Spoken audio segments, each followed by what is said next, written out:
죽음 이후 내 영혼이 갈 길은 내가 손상되는 순간부터 사람은 더 이상 깨어있는 의식을 지니지 않는다. 다시 말해서 뇌에 손상이 생겨서 뇌파가 측정되지 않고 호흡도 끊어지고 맥박도 뛰지 않는 상태가 될 때 영혼은 육체를 떠나게 된다. 그리고 영혼이 육체를 떠날 때 의식이 느끼는 당황스러움이나 불안, 공포 등은 전혀 없다.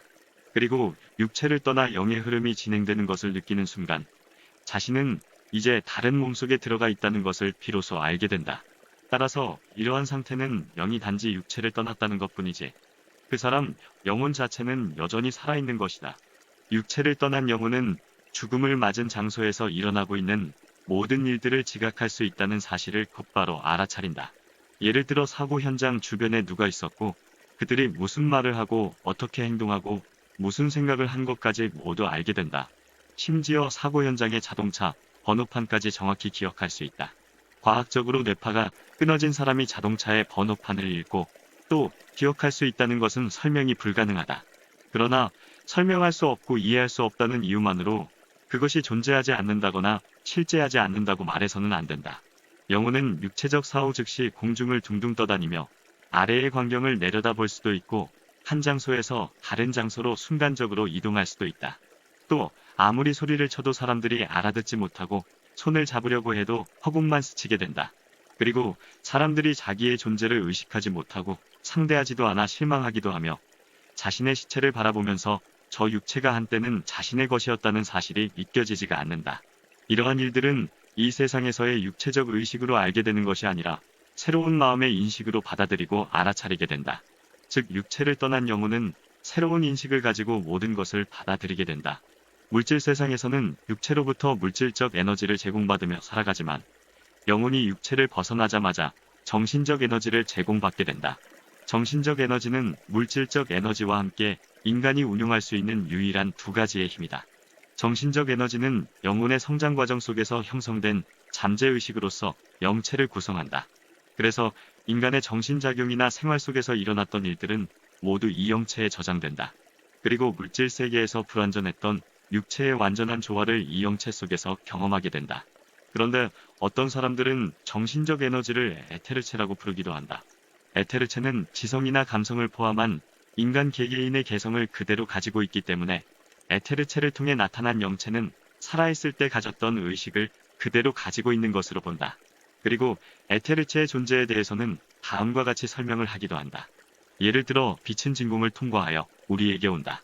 그런데 진공 속에는 아무것도 존재하지 않는 것처럼 보이지만 빛이 오는 것을 보면 현대과학으로는 설명할 수 없지만 빛을 전달해주는 매개물이 있을 것이라고 생각해 볼 수 있다. 그 매개물이 에테르체일 것이라고 생각한다. 또 평소에 우리는 잠을 자고 나면 피곤이 풀리고 다시 생기를 얻게 되는데 그것은 잠을 통해서 에테르체가 건강해졌기 때문이라고 생각한다. 에테르체를 다른 말로는 액토플라즘이라고 부르기도 한다. 이 물질을 액토플라즘이라고 명명한 사람은 알레르기 현상에 대해 개통적으로 연구하여 노벨상을 수상한 프랑스의 생리학자 샬리시 박사이다.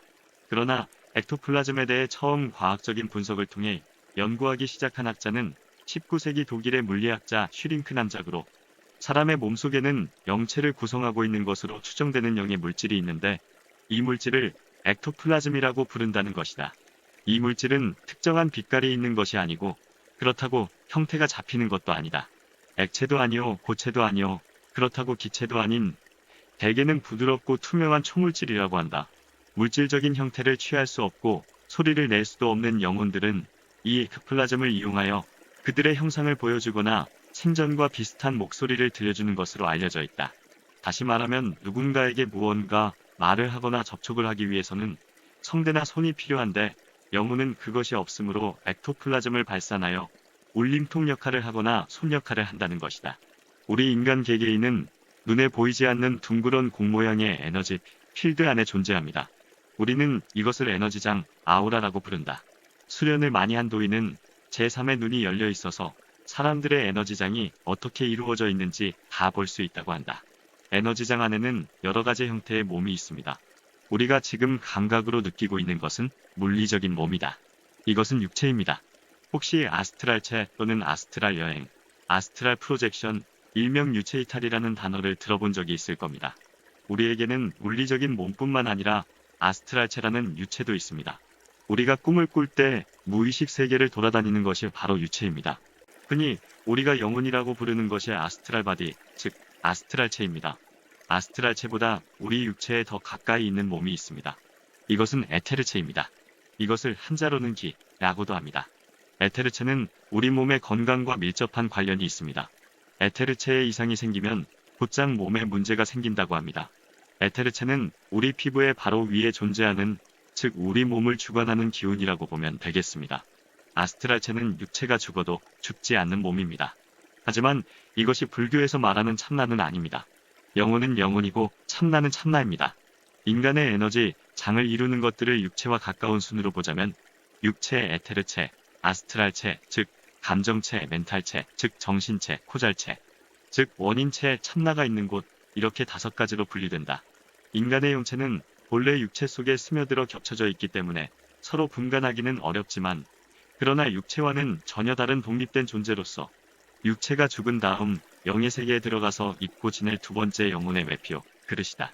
물론 영체는 영혼의 빈껍데기이지만 육체가 죽은 뒤에도 얼마 동안 그 형태를 유지하고 시체 곁에 머물게 된다. 그리고 생전의 습관을 그대로 유지하면서 마치 목류병자처럼 행동한다고 한다.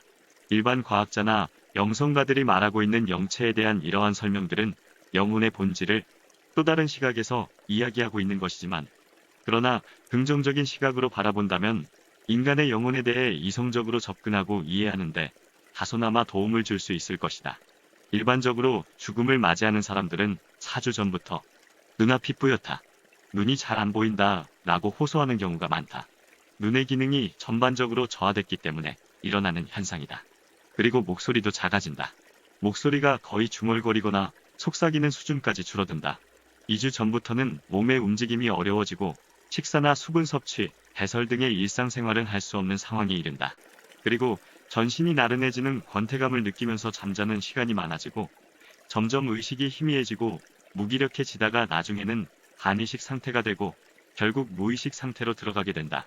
이런 상태 속에서도 죽음을 앞둔 사람은 비록 말을 할 수 없어도 주위 사람들의 말을 들을 수 있기 때문에 위로의 말이나 애정 표현에 대해서도 인식할 수 있다.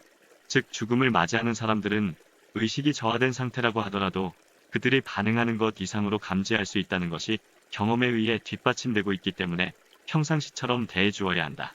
그래서 따뜻한 말뿐 아니라 만져주고 껴안아주는 것도 큰 위안이 되며, 방한 분위기도 간접 조명을 하고 임종자의 얼굴을 밝은 쪽으로 돌려주는 것도 안정감을 주는데 도움을 줄 수가 있다. 죽음이 임박해질수록 더 이상의 영양 공급은 의미가 없어진다. 이 단계에서 임종자의 식욕 부진은 정상적인 현상으로 강요된 음식 공급이 증상 호전이나 삶의 연장에 도움이 되지 않는다. 그리고 음식 공급이 중단된다고 해서 고통을 주지도 않는다. 오히려 음식 공급이 중단되면 엔돌핀 공급을 촉진시키고 통증의 감소를 가져오기 때문에 죽음을 맞이하는 사람을 보호하는 효과가 있다. 따라서 강요된 음식은 임종자를 힘들게 하거나 오히려 해가 될 수가 있다. 그러나 약간의 얼음 조각이나 물, 주스 등과 같은 음료는 기분을 상쾌하게 해줄 수 있고 구역질을 최소화하는데 도움을 줄 수가 있다. 죽음 서너 시간 전에는 임종자는 매우 괴로운 듯 숨이 거칠어진다. 그러나 실제로는 의식이 거의 없기 때문에 본인이 힘들다고 느끼는 경우는 별로 없다. 폐에서 혈액으로 전달되는 산소의 양이 현저히 줄어들 때 나타나는 호흡 보전 상태에 빠지게 되면 입술과 얼굴, 손톱 등이 검푸른 색으로 변한다. 순환기 장애가 오는 것이다. 그래서 신체가 반응하기 시작하여 횡격막뿐 아니라 목에 있는 작은 근육들까지 사용하여 호흡을 유지하려고 한다. 이런 경우 1분간 30-40번 숨을 쉬다가 마지막이 가까이 오면 1분에 5번 정도로 호흡수가 크게 떨어지고 턱을 천천히 상하로 움직이면서 턱 호흡을 하게 된다. 죽음 직전에는 한층 더 크게 아래턱이 움직이면서 먼저 동공이 열리는데 까만 눈동자가 크게 보이고 초점도 잘 맞추지 못한다. 의료 현장에서는 이러한 동공 확대나 광반사 소실을 죽음의 징후로 해석한다. 죽음의 순간에는 시각과 목소리, 그리고 호흡 등 모든 기능이 사라지게 되지만 청각은 죽음 직전까지 계속 유지될 확률이 높다. 몸을 흔들거나 만지는 등의 자극에는 반응이 없더라도 목소리만은 여전히 들린다는 것이다. 머리맡에서 의사의 사망 선고 소리를 듣기도 하고 귀에는 아름다운 음악 소리가 들리기도 한다. 그런가 하면 요란하게 울리는 불쾌한 소리가 들리기도 하고 혹은 멀리서 울려오는 종소리나 방울 소리를 듣는 사람도 있다. 청각적으로 갖가지 이상한 감각이 일어나는 것이다. 시각적으로 눈에 무언가가 보이는 사람도 있다. 천사가 찾아오기도 하고 이미 세상을 떠난 가족이나 친구를 보는 사람도 있다. 또는 갖가지 신상을 보기도 하고 자기를 찾아오는 무서운 저승사자나 요괴를 보고 벌벌 떠는 사람도 있다. 육체를 떠나는 순간에 고통과 두려움은 없다. 죽음을 통과하는 순간은 깊은 잠에 빠져들듯이 또는 단순히 기절을 하듯이 고통 없이 의식을 잃게 되면서 수면과 각성의 중간 상태인 반의식 상태로 들어가게 된다. 따라서 육체를 떠나는 순간에 고통과 두려움은 없다. 일본 도쿄 감시권장 우에노 마사이코도 사람이 죽음 직전에 고통을 느끼는 경우는 없는 것 같다고 결론을 지었다. 내가 움직이는 동안에는 아픔을 느끼지만 순간적으로 의식을 잃고 나면 감각이 없어지고 고통도 사라진다. 예를 들어 칼에 찔려 사망할 경우 칼이 심장을 찌를 때까지는 아픔을 느끼지만 칼이 차갑다고 느껴지는 순간 바로 의식이 없어지고 고통도 사라진다. 극한의 신체적 고통이 찾아오면 우리의 뇌는 감정과 의식이 작동하지 못하도록 자동적으로 신체의 스위치를 한꺼번에 꺼버린다. 그런가 하면 일본의 뇌의학자 도마베치 히데토 박사는 죽음의 순간에 뇌는 행복물질로 가득 채워진다는 결과를 발표했다. 뇌가 죽음을 감지하면 엔돌핀, 세로토닌 등 뇌 속의 쾌감 전달 물질을 다량으로 내보내서 이루 말할 수 없이 기분이 좋아진다는 것이다. 이러한 현상은 자연사이건 타살이건 간에 죽는 순간에 누구나 공통적으로 느끼게 된다고 한다. 등산을 하다 추락해 죽었다가 다시 살아난 사람은 죽음의 순간에 아주 미묘한 쾌감을 느꼈다고 하고 물에 빠져 죽었다가 다시 살아난 사람은 그 순간 귀에서 음악 소리가 들리고 눈에는 아름다운 풍경이 보였다고 한다. 그리고 겨울에 얼어 죽었다가 살아난 사람도 미묘한 음악을 들으며 아름다운 들판을 헤맸다고 하며 또 어떤 사형수는 교수대에서 다시 살아났는데 죽음의 순간 묘한 음악 소리를 듣고 단꿀을 먹는 느낌을 받았다고 한다. 이렇게 사람마다 죽음의 순간에 느끼는 경험들은 각각 다르지만 공통적으로 하는 말은 죽음의 순간 자체는 조금도 두려운 것이 아니라는 것이다. 그래서 죽은 사람들의 얼굴 표정은 놀랍게도 모두 흡사하다. 즉 창백하고 온화한 표정이다. 그러나 어떤 사람들은 임종을 맞이할 때 무척 시달리고 고통받는 경우도 간혹 있다는 것이 사실이다. 선한 사람과 악한 사람의 임종은 현저히 다르다. 인도의 선다싱은 하나님을 믿지 않고 죽음을 맞이하는 사람들 가운데 어떤 사람은 임종 시에 사납고 무서운 악마들이 모여들어 공포에 떨게 된다고 한다. 특히 자살은 모든 것을 끝장내려고 하는 사람들에 의해 저질러지지만 오히려 모든 고통의 시작이 된다고 확실하게 말한다. 인간은 하나님의 선하신 목적을 위해 창조되었다. 그래서 인간의 생명은 하나님으로부터 부여받은 것이다. 따라서 자살은 어떠한 경우든 하나님의 형상을 파괴할 뿐만 아니라 인간이 결코 침범할 수 없는 생명의 신성을 경시하는 행위인 것이다. 자살을 시도했던 사람들은 죽음 직후 거의 100% 자신의 행동이 어리석은 것이었다는 것을 깨닫게 된다고 한다. 또한 생에 대한 미련과 집착이 강한 사람일수록 죽음에 저항하려는 마음도 강하여 임종 시에 고통을 받기도 한다. 예컨대 선한 사람은 낙엽이 떨어지듯 순조롭게 죽음을 맞이하지만 악하고 세상에 한이 많은 사람은 죽음에 대한 저항으로 방광이나 대장 등에 남아있던 소변이나 대변이 밖으로 빠져나오기도 한다. 그리고 사람들이 임종을 맞이하게 될 때 심리적으로 가장 두려워하는 것 중에 하나는 혼자 된다는 것이다. 즉 외롭다는 것이다. 그러나 우리들은 출생에서 죽음의 순간까지 각 사람들을 도와주기 위한 영적 존재, 즉 수호천사가 항상 우리와 함께하고 있다는 것을 알아야 한다. 성경 히브리서 1장 14절에 이런 구절이 있다. 모든 천사들은 섬기는 영으로서 구원받을 상속자들을 위하여 섬기라고 보내심이 아니냐라고 말이다. 물론 천사들이 우리와 함께하고 있다는 사실을 언제나 알아차릴 수 있는 것은 아니다. 또 천사가 어떤 방법으로 나타날 것인지 예측할 수 있는 것도 아니다. 그리고 천사들이 실제로 나타나서 우리를 도와주었음에도 불구하고 그 사실을 깨닫지 못할 수도 있다. 그러나 우리들이 천사의 존재를 느끼지 못하고 깨닫지 못한다고 해도 절대로 혼자가 아니라는 사실을 알아야 한다. 성경 마태복음 18장 10절에 이런 구절이 있다. 삼가 이 작은 자 중에 하나도 업신여기지 말라. 너희에게 말하노니 그들의 천사들이 하늘에 계신 내 아버지의 얼굴을 항상 배옵느니라. 하고 말이다. 따라서 임종시 육체를 벗어나는 과정도 혼자가 아니다. 즉 사람이 이 세상을 떠나 영의 세계에 들어갈 때는 각 개인마다 길을 안내해주는 안내형이 있는데 임종시에 그 영혼에서 풍기는 향기 또는 악취에 따라 선한 영 혹은 악한 영이 죽은 자의 영의 등급에 맞는 안내천사가 찾아오게 된다. 성경 고린도후서 2장 15절부터 16절에 이런 구절이 있다.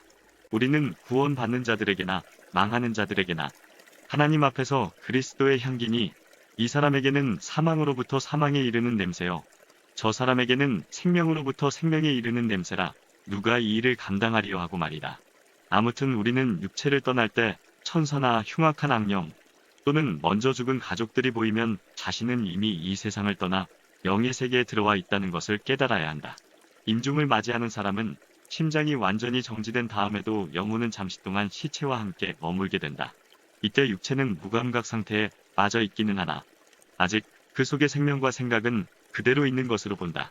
그래서 임종이 시작되는 단계에서는 여전히 육체를 통하여 물질적 에너지를 제공받고 있는 상태라고 볼 수가 있다. 그러나 육체가 정상적인 기능을 할 수 없게 되면 그 원인이 질병이든 사고이든 자연사이든 상관없이 영혼은 육체에서 빠져나올 것이다. 이러한 현상은 사람이 죽었다고 말하기보다는 육체가 더 이상 영혼을 담을 수 없게 되었다는 것을 의미할 뿐이다. 따라서 영혼은 육체를 떠나서도 그대로 존재하게 된다. 인간의 의식을 연구하는 신경학자로서 노벨상을 받은 존 에클레스 박사도 인간은 물질 세계에 존재하는 몸과 뇌를 가지고 있는 물질적 존재인 동시에 영의 세계에 존재하는 영혼을 가지고 있는 영적 존재이다. 그런데 인간의 영혼과 의식은 뇌와 떨어져 있어도 실제로 존재할 수 있다. 라고 주장한다.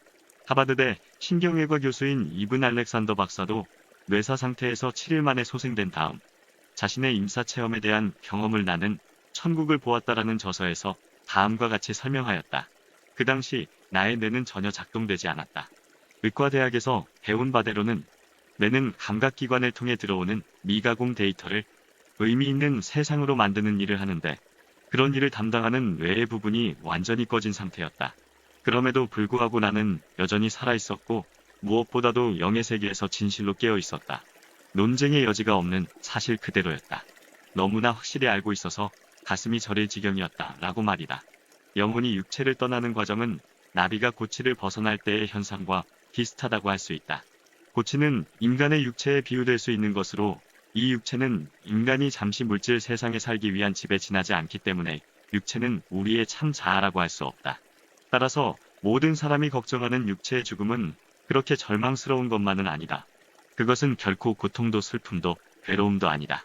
물론 자기 자신이 죽음을 맞이하게 될 때 고통이나 두려움 또는 공포가 있을 수는 있으나 그것은 마지막 숨이 끊어질 때 느끼게 되는 죽음의 고통이라기보다는 죽음이 채 오기 전에 미리 염려하는 심리적인 현상이나 병으로 인한 육체적 고통일 뿐이다. 어떤 사람이 총을 맞고 죽었다가 다시 살아난 후에 다음과 같이 증언하였다. 첫 번째 총알이 내 몸에 뚫고 들어왔을 때 나의 고통과 두려움은 사라졌다. 두 번째, 세 번째 총알은 느끼지 못했다. 그리고 나는 어두운 공간에 떠다니는 느낌이 들었다. 이 어두움 속에서 날씨가 몹시 차가웠음에도 불구하고 나는 따스함과 극도의 편안함을 느꼈다. 이와 같이 사람들은 죽음의 경계선을 간단하게 넘어가기 때문에 나중에 자기가 죽었다는 사실과 다른 차원의 세계에 들어왔다는 사실을 자각하기가 어렵다. 특히 교통사고를 당하거나 급사한 사람들은 더욱더 자신의 죽음을 실감하기 어려워지게 된다. 우리는 이런 모든 정황들을 음미해 볼 때 인간 개개인은 죽음이라는 생경한 단어 앞에 두려워할 것이 아니라 죽음 앞에 좀 더 겸허해지고 숙연해질 때 우리 하루하루의 생활이 삶의 의미와 가치들을 위한 행동들로 가득 차 있을 것입니다. 그러면 우리의 영혼은 맑아지고 먼 훗날 나비가 되어 우주로 날아갈 때 지구에서의 소풍은 즐거웠노라 하며 힘찬 날개짓을 하며 창공으로 높이 솟아오르리라. 오늘은 여기서 이만 줄일까 합니다. 편안하고 행복한 하루를 보내시길 바랍니다. 감사합니다.